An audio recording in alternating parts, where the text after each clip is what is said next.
సింహం కాముగా అక్కడ్నుండి వచ్చేసింది. వెంటనే తన గుహ దగ్గరకు వెళ్ళి అక్కడ ఉన్న జంతువులన్నింటికీ నిజం చెప్పేసింది. షేర్ఖాన్ నిన్ను చూసి అసహ్యం వేస్తుంది.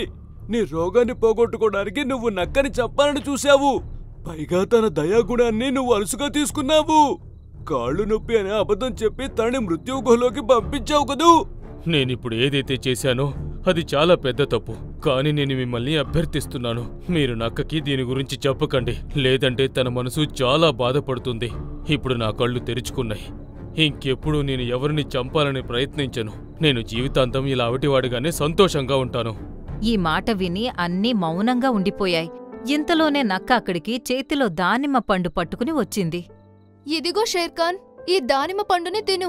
దీన్ని తింటే నీ జబ్బులన్నీ కూడా దూరమైపోతాయి. జంతువులన్నీ నక్క యొక్క మంచితనం ఇంకా అమాయకత్వం చూసి లోలోపలే తనని పొగడ్డం మొదలుపెట్టాయి. ఇలా ఇవ్వు ప్రియమైన నక్క.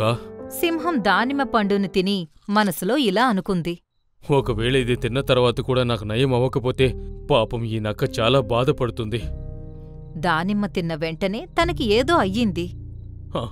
నాకెందుకో చాలా విచిత్రంగా అనిపిస్తోంది. అరే, ఏమైంది షేర్ఖాన్? ఈ పండు తినడం వల్ల నీకింకా నొప్పిగా ఉందా?